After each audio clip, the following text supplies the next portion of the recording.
बारामतीमधल्या पदाधिकाऱ्यांशी शुक्रवारी शरद पवार यांनी संवाद साधला।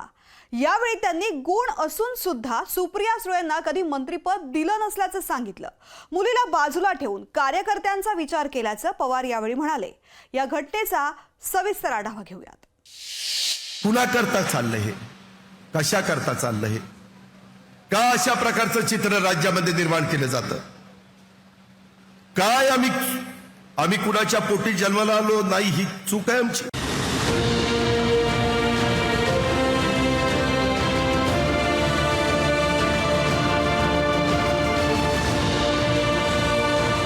अजित पवारांनी शरद पवारांपासून फारकत घेतल्यानंतर 5 जुलैला वांद्रे इथल्या मेळाव्यात आपली खंत बोलून दाखवली होती। साहजिकच त्यांचा रोख होता तो सुप्रिया सुळेंकडे। सुप्रिया सुळे या शरद पवारांच्या कन्या असल्यानंच त्यांना थेट खासदार होता आलं, असाच अजितदादांच्या बोलण्याचा अर्थ निघत होता। सुप्रिया सुळेंना टार्गेट करून अजितदादांनी पवारांना निवृत्त होण्याचा सल्लाही याच सभेतून दिला होता। त्याला सुप्रिया सुळेंनीही खास शैलीतून दासू वैद्यांची कविता वाचून उत्तर दिलं होतं।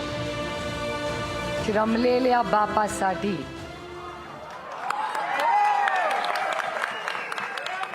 श्रमलेल्या बापासाठी लेक नारळाचं पाणी, लढणाऱ्या लेकीसाठी माझा बाप माझी बुलंद कहाणी।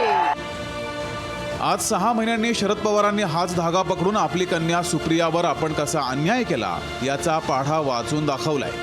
सुप्रियाची पात्रता असूनही तिला बाजूला ठेवून नेहमी कार्यकर्त्यांचाच विचार करत आल्याची भावना पवारांनी बोलून दाखवली आहे। सगळी कर्तृत्व असताना सुद्धा स्वतःच्या मुलीला बाजून ठेवलं, पण कार्यकर्त्यांना संधी दिली हा इतिहास विसरते।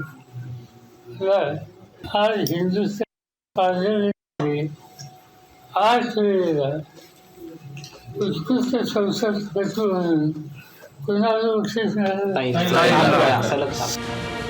शरद पवारांच्या मवियातील सहकारी विजय वडेट्टीवार हे पवारांच्या मदतीला धावून आले। त्यांनी अजित पवारांना टार्गेट केलंय। पवार साहेबांनी मोठी केलेली माणसं ती त्यांच्याबरोबर नाही, त्यांना सोडून गेली किंवा पक्ष फुटला गेला।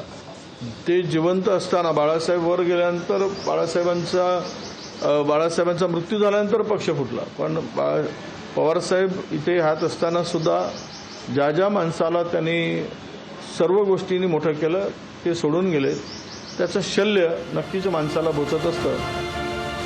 मात्र पवारांची ही सल अजित पवार गटाच्या नेत्यांना तितकीशी पटलेली दिसत नाहीये।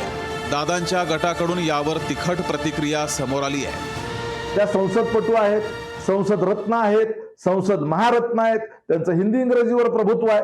मग सगळं एवढं सगळं आहे तर दिल्लीमध्ये एखादा नगरसेवक पक्षाचा का नाही निवडून आला? दिल्लीमध्ये एखादा आमदार का नाही निवडून आला?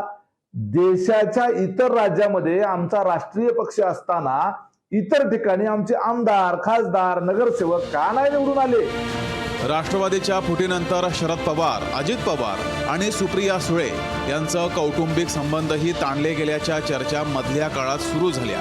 एकीकडे पवारांना सुप्रियांवर अन्याय केल्याची खंत आहे, तर दुसरीकडे आपल्यावर अन्याय झाल्याचं अजितदादा सातत्यानं सांगतायत। आता भावनिक राजकारणात जनता कुणाला कौल देणार हे पाहणं महत्त्वाचं ठरणार आहे।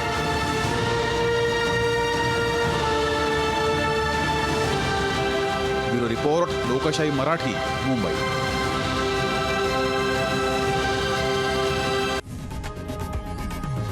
लोकशाही मराठी ऐका, पहा, जागरूक रहा।